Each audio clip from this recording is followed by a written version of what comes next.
This is one of those moments. Oh. You gotta ask yourself. Hell yeah. Oh. Wow. We've never seen Penguin portrayed like that, ever.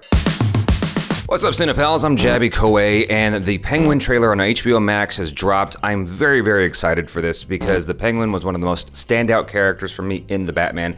I was so stupid excited for him. I was rooting for Colin Farrell to get the Oscar for that one, and of course, Everything Everywhere All at Once cleaned house, which, in fairness, it deserved to. It did very, very, very well. I was rooting hard for Colin Farrell as well, because god dang, like, he completely disappeared into that character in an unbelievable way. And when I heard that they had a show coming for him for the Penguin, I was like, that is stupid exciting for me. Like, that makes total sense.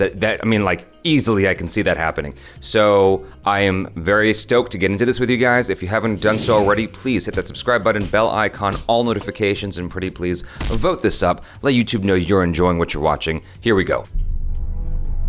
This is one of those moments. Oh. You gotta ask yourself, what kind of life do I want?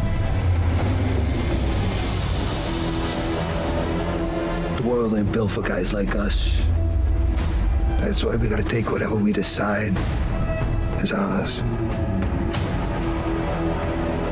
This Carmine Falco's right hand. Try to push me out.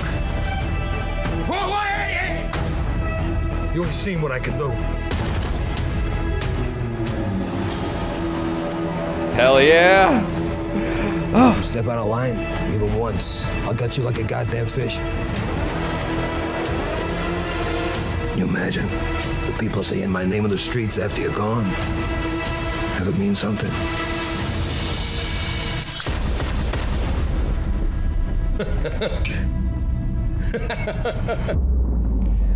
The new Kingpin of Gotham. Yo. Wow. We've never seen Penguin portrayed like that, ever. Oh my gosh, I mean, I haven't. That's my first time seeing Penguin looked at that way. So one of the good things about, the TV shows, which is very, very interesting to consider, is that you can go darker with it, right? Because first off, it's HBO Max. It's I don't know why, like that, it being on a platform like that allows you to go to a darker place with it that you can't with films. Like with films, you have to play it more safe. So you got to keep it in that PG-13 range. You can push that envelope as hard as you want, but it still has to be PG-13 at the end of the day to maximize ticket sales. Whereas with TV, that doesn't matter quite as much. I am very curious to see how dark they're going to take this. I mean, if we didn't have the Batman, right, and this is the first thing we saw, I would think that this is gonna get really gruesome and really violent based off the color palette, based on the character, the presentation of this character, and I would just imagine that it would get pretty bloody and gory sometimes, which it would make sense at the service of the story. As long as the violence is at the service of the story, I don't mind. Like, as long as it helps to tell the story better, then it's totally cool for me. I know that there's a lot of you guys who don't give a shit about that stuff. For me, that's my angle, that's my perspective on it. And just from a character standpoint, I think that this is, like I said in the intro, this is very exciting because having grown up with Penguin and seeing different iterations of him from the Adam West Batman to Danny DeVito to now this, obviously we had a dark Penguin with Tim Burton's Batman Returns, but this is just such an interesting, different approach because it's more of like the realistic approach of the Penguin.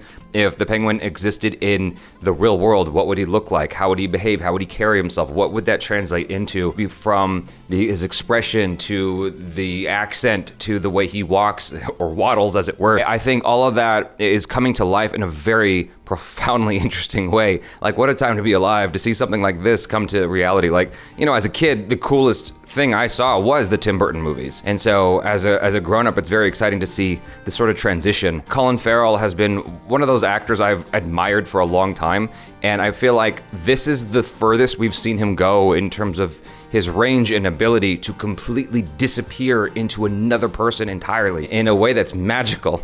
And to be able to get more than the supporting role he was able to give in the Batman, to be able to get a whole show around this character. I can think of like a critic who didn't like it, but most people who watched that film loved it. Johnny Depp in that movie was a supporting character. Because he was so popular, all of the movies that followed made him the central focus, when it was actually more interesting to have him be this sort of Steve Urkel sort of side character that came in and out of the movie and been more of a supporting character. And so to have a show centered around this guy who was coming in and out of the movie, that's an interesting risk. And I you know, like, how is that gonna play out? Is it gonna be boring being with this guy for most of the movie now? Now, another thing that this gives us a chance to see is through live action and through a very interesting character. Now, I haven't seen Gotham, so you'll have to forgive me. If that's worth watching, do let me know in the comments. For me, because I already know I'm all in, right? This is gonna be my first opportunity to see like the grittiness of Gotham from another perspective. You know what I mean? Outside of the movie Joker, like, this is my first look at, for a lengthy period of time, a look at Gotham and all its griminess that is talked about in the Nolan series. Because like in Batman Begins and I guess Dark Knight as well, you know, they talk about how corrupt Gotham is, but we don't actually get to see a lot of that corruptness. And I feel like in the Batman we got to see a hint of that more. Like, it was a lot more clear. And here, you know, being on the ground level with one of those corrupt individuals, it'll be even more clear, more transparent. So. It was at this moment that he knew. He fucked up. 3 hours later.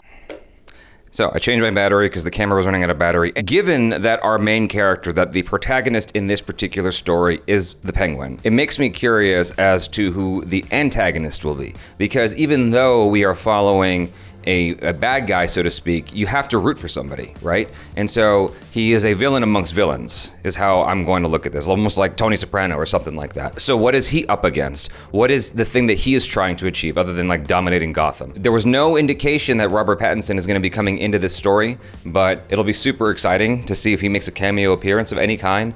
I mean, in any case, I think it's super cool that they maintain the look of the show. It's very consistent with the movie.